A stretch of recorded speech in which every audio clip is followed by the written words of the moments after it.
Welcome back to the Final Fantasy Tactics All Oracles Challenge. Today we are heading to Fort Zeakden. We are going to have our final showdown with Algus. This is always a good battle. It's always a fun battle, especially when you are doing a single class challenge or any other kind of challenge run. This presents you with the split party. You do not have all of your characters bunched up together. There are some characters kind of abandoned to themselves. It is an assassination single target battle, but you can see how this battle can get mixed up pretty quickly. Things can get out of hand fast because we've got a lot of different kinds of units. They're spread out, and Algus can start doing damage immediately with his crossbow. He has the Night Killer crossbow that'll put darkness status on characters. Not going to be super influential in most battles, of course, but he can do decent damage right away. I think it's really interesting that he has crossbow really just for this cutscene. He has a weapon for story reasons. Not many times do characters like this have a specific weapon in their hand for story reasons.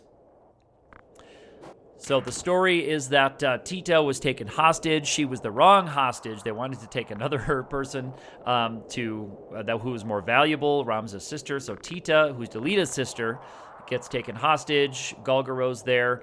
Still has her even though he's found out that she's the wrong target. She's the wrong hostage to take. Algus just says, let's end this situation now by taking Tita out with the crossbow. Tita is down there. She's just kind of a static unit in this fight. Golgoro's crawls into the powder magazine right there, and presumably what he's doing is he is igniting, or during this battle, Golgoro's is in there preparing the powder that's in the storage unit there to ignite and finish up with Chapter 1. So we have to take Algus out here, but we've got wizards back there. We've got two knights in this fight. He's going to come after Delita right away. That's fine. Delita's in darkness status. Not a huge deal. So the knights are coming up. That vertical jump there is actually going to help us a little bit because it slows the knights down who do not have a huge vertical tolerance of jumping up over large gaps like that. So those two oracles on the back side, I have to kind of decide what I want to do with them. Do I want to have them come around the back of the building, or do I have them kind of come through the red zone there in the middle of this fight? So that Black Mage is going to target Delita with a spell. There's a lot of dialogue in this battle, so if you know the story of this one already, you are probably just wanting to see what the action looks like. But if you aren't sure of the story, Algus he's a noble birth character like Ramza is. Delita is a commoner, as is Tita, of course. But they're childhood friends, so Ramza wants to be loyal to his childhood friend. Algus is trying to teach Ramza that to be a noble, you have to really scrape off the commoners from your boot in order to achieve success. Ramza believes otherwise, and that's why they don't really get along from the start. Algus assumes that they're going to be best buds because they both share noble birth. Ramza does not like the cut of his jib, and unfortunately, again, Ramza tries to avoid conflict in these first few battles of the game. Ramza is always trying to avoid fighting as much as possible. He doesn't want to fight Miluda. He doesn't want to fight Wygraf. He's a kind of reluctant warrior here, but he is caught in a web of intrigue and political machinations that he has no control over. So I like the storytelling element of that. Sorry to talk too much about the story here while we're just kind of getting into position. There's not a lot happening. So here's where I'm just looking to see what I can do. Paralyze will go off. I'm going to try to protect myself from that knight right there. We do have access to sleep. Sleep is a little bit more powerful than Paralyze, but it takes a ton more. It takes more than twice the MP than Paralyze does, and takes longer to charge, and we will not recover the MP from casting Sleep as fast as we will from Paralyze. Paralyze costs 10. Sleep costs, I think, 24, and a couple of moves will recover the 10 that we need from that. Now, Algus, unfortunately, has access to auto potion, so anytime we hit Algus with one of these drain lives of 37, he may trigger auto potion and recover 30 of it. There it is right there. So the first one, he did not trigger his counter, which is auto potion to heal, but the second one he did. So every time we hit it, obviously we'll still be ahead because he can only recover 30 of the 37, but we want him to not roll that. We want him to not draw that. Now, it's interesting. I don't think I used it in this round of the fight, but something to consider would be lowering Algus's Brave using the, I don't know, the fox bird or whatever, the thing that turns you into a chicken with oracles. That lowers your Brave. So if Algus's potions became a real problem for us, we could lower his Brave to low enough where his counter wouldn't trigger, because your counter triggers at your Brave percent. Your Brave number over 100 is your counter trigger. So if your Brave is 75, you'll do your counter 75% of the time. I'm not sure what Algus's Brave is without glancing at it here. And on this roll of the fight, I thought I would just try to absorb as much as I could, because we still get all of that health restored to us when we land it. So he did not auto potion that time either, which is good.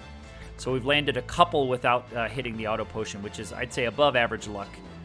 2 out of 3 is pretty good. Oh, his faith is 67, so it looks like about 2 out of 3 times he will do the auto potion. 1/3 of the time he won't. So actually, we are quite above average on the luck, getting 2 to land without it. But the reason we're going with the Drain Life all the time for this one is because we are taking ping damage. We're taking damage from the Wizards. We're going to be taking some hits from the Knights. And we do have defense up, so the Knights' damage is not as worrisome as the Wizards' damage, which is pretty big. And you can see that Wizard is charging a spell that I think will be a one-shot KO on that Oracle over there. But there's a few things I can do to stop the Wizards. I can silence them, and I can also use the Doubt Faith, which will lower their faith to 0, which will nullify a lot of their damage magic, which is pretty funny. We get to do that in these kinds of fights.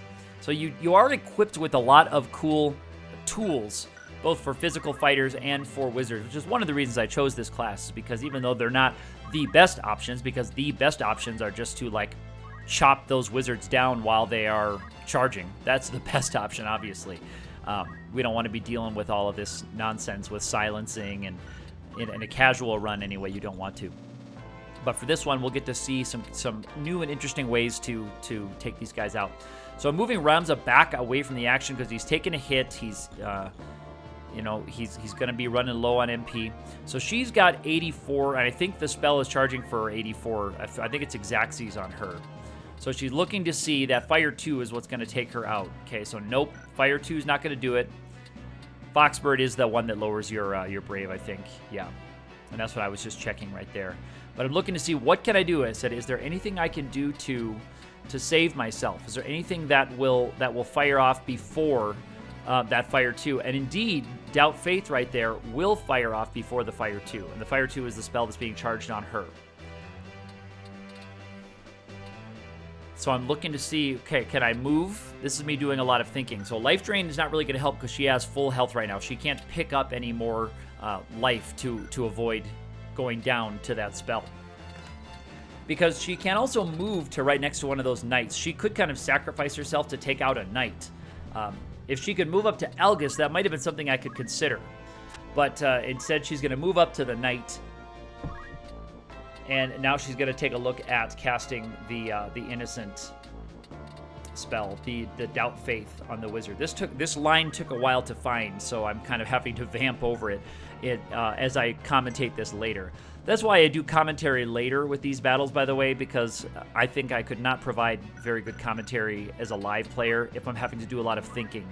If I was walking you through my calculations here, it might be a little more interesting to listen to, I guess, but I don't know if I could make decisions as well if I had to be explaining them as I was deciding. So she's looking where she can move, remembering that she's got a spell being targeted on her. And I'm trying to see, like, okay, how can I get within striking range of anybody interesting? She's going to move into the line of fire, so to speak, of that wizard. So she's going to also take the Fire 2 spell. So I really need Doubt Faith to land, or else it could take out a couple of my characters. So I get a little bit aggressive here. I believe this was my first roll of this battle.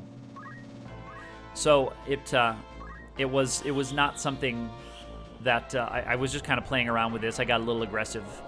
Usually on first times through battles, I get pretty aggressive, and then if I need to kind of back up and change my strategy, I'll do that in the second runs. So there's Ramza taking that hit right there, and that did take him out. So here comes Doubt Faith. So it applies Innocent Status, which puts their faith at 0. And let's see how much damage this Fire 2 does. 0, 0, 0. So having the faith lowered down to 0 took the damage. It must have been the multiplier has the faith as a modifier there, and if your faith is 0, it just applies at 0 or couldn't get over their defense.